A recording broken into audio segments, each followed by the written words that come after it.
The Washington license plate. What's up, Do you have any YouTube family? information?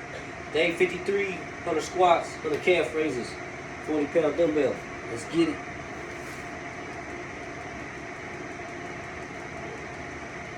Bill hit a long delay in one trial in Arkansas, which we earlier discussed. But when he was arrested in southwestern Washington State earlier this month on charges that he assaulted his ex-girlfriend and fired a gunshot into her apartment, he quickly posted bond and was released again. And that's where the concern come in. No less than a week since they was reported missing, Mache and Layla bodies was found in a thick bush down a road at Embark on Wednesday. And that had raised questions about why someone facing M1 charges in another state would be released from custody after being arrested of a serious domestic violence offense. Now this is what we do know.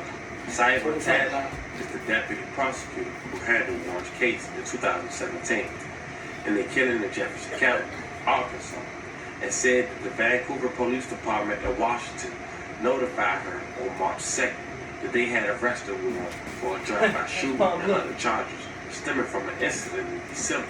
So, let me slow that down, family, because obviously Vancouver police waited 3 months since contacting them in Arkansas. And remember, the young lady and her daughter went missing after last being seen on the 12th. And on March 2nd, they also told her that the next day, Warren had a court appearance and his bail was set at $100,000. The family, we just here to present the facts, and y'all gonna talk to me at the end. But just so we clear, another state, and we don't know if this normal or not, waited 3 months to inform another state that a person who's out on parole for M1 and did a violent offense like that. And because of that, he had 3 months to do what he did. And even if they was informed that he did something, it could possibly be because they just informed his parole on the 2nd. So he did something to her. It all makes sense now. Didn't order GPS monitoring for Kirkland Warren after his arrest for shooting up Melendez's apartment. This type of monitoring is allowed under a Washington law called the Tiffany Hill Act that aims to protect survivors of domestic violence, and we have covered that extensively here at KGW. It was signed into law back in 2020 and named after a Vancouver mother named Tiffany Hill. She was murdered by her estranged abusive husband in 2019. The law allows courts to order people accused of domestic violence to wear GPS ankle devices. Those can be monitored by officials and then linked to an app on the victim's phone, alerting them when the offender is nearby. So in Kirkland Warren's case, when he appeared in Clark County Court in early March, well, he was ordered not to have contact with Melendez, and prosecutors determined that he posed extreme risk to her. In fact, a risk assessment found that Warren scored 31 on a scale of 1 to 18 for danger. But Clark County prosecutors did not ask for Warren to have that electronic monitoring pending any trial. And the court chose not to order it either. Instead, Warren was granted bail and then was released.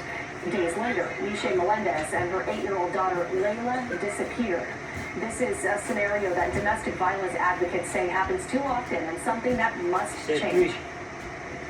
Why isn't electronic monitoring being used consistently? I think that that's a really important question that we need to answer. We need to understand the barriers to figure out how we can ensure that this is a system that works for survivors and our communities. So we wanted to find out why the Clark County Prosecuting Attorney's Office didn't request this GPS monitoring for Warren back on his appearance in early March, despite the fact he presented an extreme danger to his girlfriend, Miche Melendez. We contacted the office several times, and no one has responded to us. We'll keep you posted on if we do hear anything. If you or somebody you know is experiencing domestic violence, just know that there is help. Take a look at your screen. You can call or text the National Domestic Violence Hotline. That number is 1-800-799-72. There you have it, family. That was the story of a young lady and her daughter who may have been a victim because the state took too long to handle business. I mean, it is what it is. The facts presented. I don't know what else to say because, I mean, he probably thought, man, he got to wait for Christmas, New Year's, and nothing of it. And, you know, that Arkansas get happened on March 3rd, and now she's missing on the 12th, and the rest is just want to say rest in peace to the victims again, man. It's crazy. Love and condolences to the family. Family, y'all let me know how you guys feel about this one in the comments. Don't forget to like and subscribe. Until then, I'll catch you guys on the next one.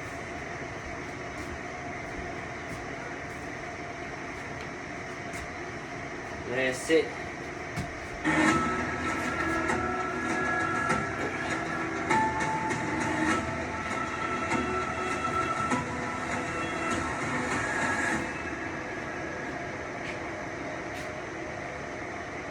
You just spoke here from Both mystery and a tragedy. a long series. A young girl in her 20s has everything to live for. You go right there. Video footage shows that she was walking toward and past her car.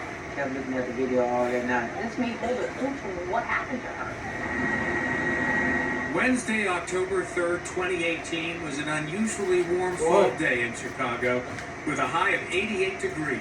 In the Chatham neighborhood on the south side, Karen Phillips was feeling good. Her daughter Kiera was doing so well. Any sense of that something was wrong? No.